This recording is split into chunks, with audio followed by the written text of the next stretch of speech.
Nice Kicks Nation, boy did I miss y'all. As I'm sure you can probably tell, I'm still trying to recover from last week. Now, if my mother's listening, I'm recovering from a week of hard work and persistence. But between you and I'm still recovering from South by Southwest, which took over Austin, Texas, and here at the Nice Kicks shop, in which we had several intriguing acts such as Dej Loaf, Ty Dolla $ign, and K-Camp. We even had Sway take over the shop. Yes, that's Sway. You ain't got the answers, man. Nonetheless, with another Thursday here, venture with your man Pierce Simpson as we explore the history of the Air Jordan 10 within the latest edition of Nice Kicks Throwback Thursday. Yeah.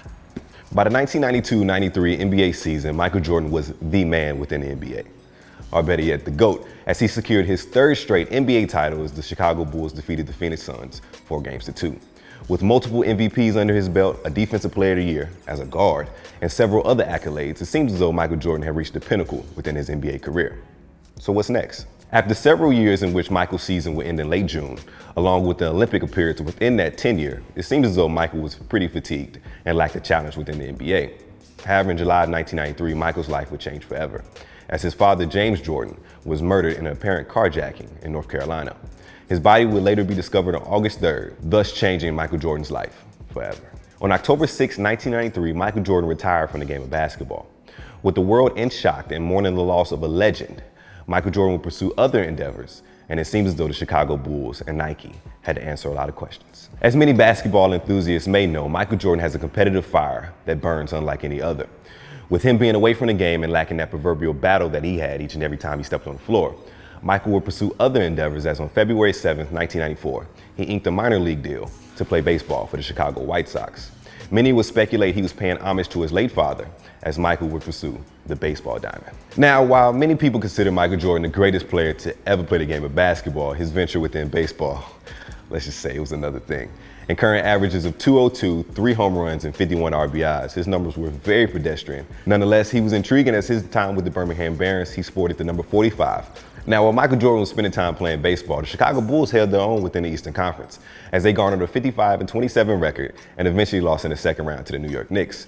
That season was pretty remarkable, as many remember Scottie Pippen refusing to go in as Tony Kukoc knocked down this game-winning shot during the playoffs. In March of 1995, Michael Jordan started to get the itch again to play basketball. With the Chicago Bulls struggling and carrying a .500 record of 31-31, it seems as though Michael's addition to that team would be more than appreciated.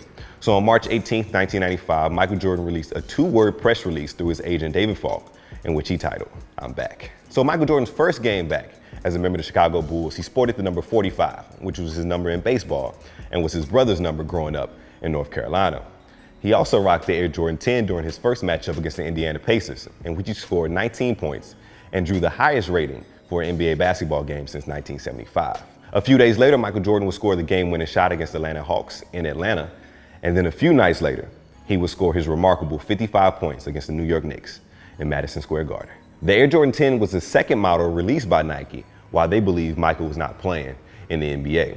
As you can see with the bottom, designer Tinker Hatfield wanted to showcase all of Michael Jordan's accomplishments throughout his respective career, considering they thought he was hanging it up for good. In addition to the accomplishments along the outsole, we see a smooth toe box in which Michael Jordan preferred. We see tumbled leather across the upper. We also accompany a pull tab along the ankle collar, as well as banded straps along the tongue for added lockdown support. Designer Tinker Hatfield stated that Michael Jordan hated the initial sketches of the Air Jordan 10, as it was too much leather along the toe box. Sudden changes, and all of a sudden we see a crisp and clean silhouette. Props to Michael.